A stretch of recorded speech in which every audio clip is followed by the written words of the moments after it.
សិក្សាអំពីរូបមន្ត unper មានន័យថា unperiod unper គណនារោគរយៈពេលនៃការវិនិយោគបាទ syntax unper បើកកញ្ចក់ red pmt pv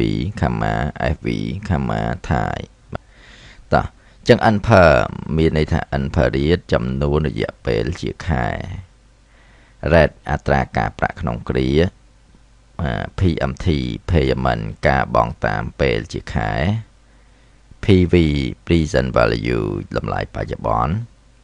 FV future value តម្លៃនាពេលអនាគត Thai ប្រភេទនៃការជ្រើសរើស0គិតចុងគ្រានិងលេខ1គិតដើមគ្រាតោះអញ្ចឹងនេះជាឧទាហរណ៍ដែលយើងត្រូវការប្រើប្រាស់អញ្ចឹងយើងមើលក្នុង Excel យើងមក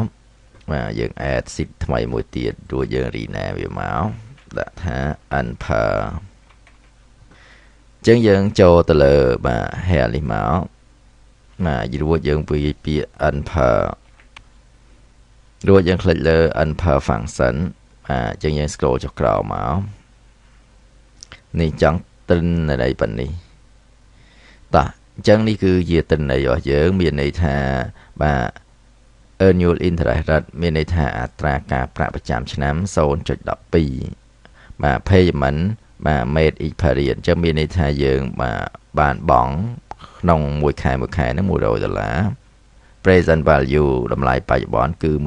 $1000 future value គឺ$10000 តោះអញ្ចឹងយើងធ្វើការគណនាមកគឺយើងអាច copy ទិន្នន័យហ្នឹងបាទយកមកដាក់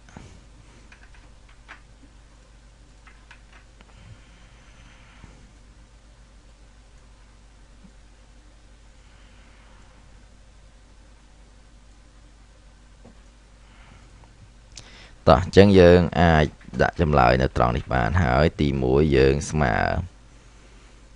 unper យើង select លើ red មក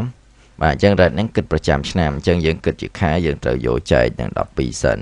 រួច comma មកយើង select ទៅលើ payment made each period បាទ100នេះ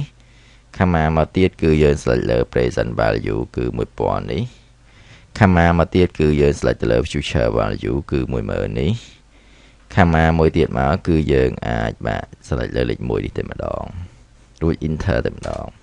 អញ្ចឹងចម្លើយរបស់យើងគឺរយៈពេល59.6អញ្ចឹងមានន័យថាជិតនឹង60ខែយើងអាចចុចចេះមក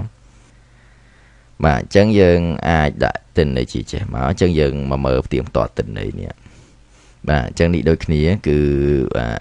យៈពេលដែលក្នុងការ invest ខាងលើហ្នឹងគឺបាទ 59.67